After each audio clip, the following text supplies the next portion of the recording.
ಬರೀ ಅದೇ ಒಂದು ತಿಂಗಳ ಕಾಲ ಒಂದು ವಿಶ್ರಾಂತಿ ಚಿಕಿತ್ಸೆಗೆ ಹೋಗ್ತೀವಿ ಅಷ್ಟು ಬಗ್ಗೆ ನೋಡ್ಬೇಕಾ ಸ್ವಲ್ಪ ಎಮೋಷನಲ್ ಆಗಿತ್ತು ಅಂದರೆ ಇಟ್ ವಾಸ್ ಅಷ್ಟು ಈಸಿ ಆಪ್ರೇಷನ್ ಅಲ್ಲ, ರಿಸ್ಕಿ ಆಪ್ರೇಷನ್. ನನಗೆ ಸ್ವಲ್ಪ ಭಯ ಇತ್ತು, ಸುಮ್ಮನೆ ಹೇಳ್ಬೋದು ಧೈರ್ಯ ಇತ್ತು. ಬಟ್ ಒಂದು ಏನಂದರೆ ಏನೇ ಇದ್ರೂ ಫೇಸ್ ಮಾಡಬೇಕಷ್ಟೇ. ಒಳ್ಳೇದಾಗುತ್ತೋ ಕೆಟ್ಟದಾಗುತ್ತೋ ಗೊತ್ತಿಲ್ಲ, ಸರಿ ಏನೋ ಒಂದು ಧೈರ್ಯವಾಗಿ ಹೋಗ್ಬೇಕು. ಅದು ಮುಂದೆ ಏನಾಗುತ್ತೋ ಪರಿಣಾಮ ಆಮೇಲೆ ನೋಡ್ಬೇಕು. ಆಮೇಲೆ ಮಾಡ್ದೇ ಇರೋಕ್ಕಾಗಲ್ಲ, ಇಲ್ಲ ಮಾಡಲ್ಲ ನಾನು ನೋಡೋಣ, ಅದು ಆ ಥರ ಮಾಡೋಕ್ಕಾಗಲ್ಲ, ಮಾಡಬೇಕು. ಸೊ ಅಂತ ಬಂದಾಗ ಸರಿ ಒಂದು ಲೆವೆಲ್ ಎಲ್ಲ ಸಪೋರ್ಟ್ ಇದೆ. ಫ್ಯಾಮ್ಲಿಲಿ ಗೀತಾಗಲಿ ಇಲ್ಲ ಮನೇಲಿ ಎಲ್ಲರೂ ಮಕ್ಕಳಾಗಲಿ ದಿಲೀಪ್ ಆಗಲಿ ಎವ್ರಿಬಡಿ ಸಪೋರ್ಟ್ ಇದ್ದೇ ಇದೆ, ಬಗ್ಗೆ ಇಲ್ಲ. ಬಟ್ ಏನೂ ಆಗಲ್ಲ. ಆಮೇಲೆ ಡಾಕ್ಟ್ರೆಲ್ಲ ಮಾತಾಡಿದಾಗ ಎಲ್ಲರೂ ಬಟ್ ಹೋಗ್ಬೇಕಾದ್ರೆ ಸ್ವಲ್ಪ ಭಯ ಇತ್ತು. ಜನ ಯೂಶ್ವಲಾಗಿ ಇವತ್ತು ನಾವು ಈ ಸ್ಟಾರ್ಡಮ್ ಅನ್ಭವಿಸೋದು ಅಭಿಮಾನಿಗಳು ಅವರಿಂದನೇ. ಯಾಕಂದರೆ ಒಬ್ಬರು ಬ್ಲೆಸ್ಡ್ ಆಗಬೇಕಂದ್ರೆ ಅವರು ಬ್ಲೆಸ್ಡ್ ಆಗಿದ್ರೆ ನಾವು ಬ್ಲೆಸ್ಡ್ ಆಗೋಕ್ಕಾಗಲ್ಲ, ಇದನ್ನು ಆಗೋಕ್ಕಾಗಲ್ಲ. We are blessed from a blessed people ಅಷ್ಟೇ. ನಾವು ಬ್ಲೆಸ್ಡ್, ನಾವೇ ದೊಡ್ಡ ಬ್ಲೆಸ್ಡ್ ಅಲ್ಲ ನಾವು. So we are blessed by blessed people ಅಷ್ಟೇ. ಅಭಿಮಾನಿಗಳು ಎಲ್ಲರೂ ಅವರು ಆ ಬ್ಲೆಸ್ಸಿಂಗ್ಸ್ ಇರ್ಬೋದು, ಅವ್ರದ್ದೊಂದು ಚೈತನ್ಯ ಇರ್ಬೋದು.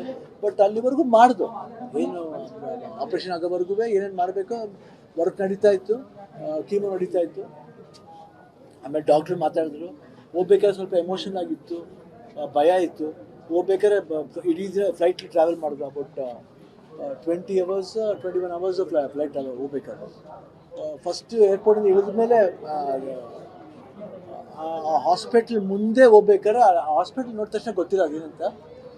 ಒಂದು ನನ್ನ ಮುಗ್ದಿರೋ ಒಂದು ಕಾನ್ಫಿಡೆನ್ಸ್ ಬಂತು, ಏನು ಗೊತ್ತಿಲ್ಲ. It was looking very good. Lake ಇತ್ತು, ಆಮೇಲೆ ಓಲ್ಡ್ ಅಟ್ಮಾಸ್ಫಿಯರೇ ಒಂಥರ ಪಾಸಿಟಿವ್ ಅನಿಸ್ತು. ಮನಸ್ಸಲ್ಲಿ ಏನೋ ಒಂದು ಧೈರ್ಯ ಬಂತು.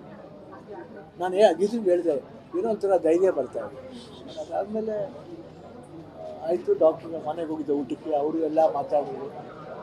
ಆಮೇಲೆ ಆಪ್ರೇಷನ್ ದಿನ ಬಂತು, 6 hours. ಇವ್ರಿಗೂ ಟೆನ್ಷನು, ನಮಗೆ ಗೊತ್ತಿಲ್ಲ, ನಾವು ಹೋಗಿದ್ದೀವಿ ಅಷ್ಟೇ. ಯಾಕೆ ನಾವು ಅನಿಸ್ತೀಸೆ ಕೊಟ್ಟಿದ್ರೆ ನಮ್ಗೆ ಗೊತ್ತಿಲ್ಲ. ಬಟ್ ಬಂದು ಹೇಳಿದ ಮೇಲೆ ಎಸ್. ಸೊ ಇಡೀ ದಿನ ಒಂದು ಸರ್ಕಸ್ ದಿನ ಥರ ಇತ್ತು. ಅದಾದಮೇಲೆ ಸೆಕೆಂಡ್ ಡೇನೇ ನಾವು ವಾಕಿಂಗ್ ಶುರು ಮಾಡಿದ್ವಿ. ಅದಾದಮೇಲೆ ಎಲ್ಲಿಂದ ಬಂತ ಪವರ್ ಗೊತ್ತಿಲ್ಲ. I use to walk and ರಿಕವರಿನೂ ತುಂಬ ಅಷ್ಟು ಭಾಳ ಈಸಿಯಾಗಿ I was able to take everything. ಒಂದೊಂದು ಟ್ಯೂಬ್ ಆಗೋಯಿತು. ಅದೇ ಎಲ್ಲದೇನೆಂದರೆ ಎಲ್ಲರದ್ದು ಆರೈಕೆ. ಬರೀ ಅಭಿಮಾನಿ ಅನ್ನೋದಕ್ಕಿಂತ ಇಂಡಸ್ಟ್ರಿಯಲ್ಲಿ ಎಲ್ಲ ಆ್ಯಕ್ಟರ್ಸ್ ಇರ್ಬೋದು, ಟೋಟ್ಲಿ ಇಂಡಿಯನ್ ಆರ್ಟಿಸ್ಟ್ಗಳು ಎಲ್ಲರೂ ಇರ್ಬೋದು. ಅವರೆಲ್ಲ ಕೇರ್ ಮಾಡ್ತಿದ್ದ ರೀತಿ ಇರ್ಬೋದು. ಆ್ಯಂಡ್ ಮೀಡಿಯಾ ಇರ್ಬೋದು, ಎಸ್ಪೆಷಲಿ ಮೀಡಿಯಾದಲ್ಲಿ ಎಲ್ಲ ಮೀಡಿಯಾದವರು ಗೊತ್ತಿದ್ರು ಏನು ಅದು ಹಾಕಕ್ಕೆ ಹೋಗಲಿಲ್ಲ. ಅದು ನಿಜ ನಾವು ಪಡ್ಕೊಂಬಂತೀವಿ. ಬಟ್ ನಾನು ಯಾಕೆ ಹೇಳ್ಬೇಕಂತ ಅನಿಸ್ತು ಅಂದರೆ ಎಲ್ಲದಕ್ಕೂ ಹೇಳ್ತೀವಿ, ಇದಕ್ಕೆ ಈ ಒಂದು ವಿಷಯ ಯಾಕೆ ಮುಚ್ಚಿಡ್ಬೇಕು ನಾವು.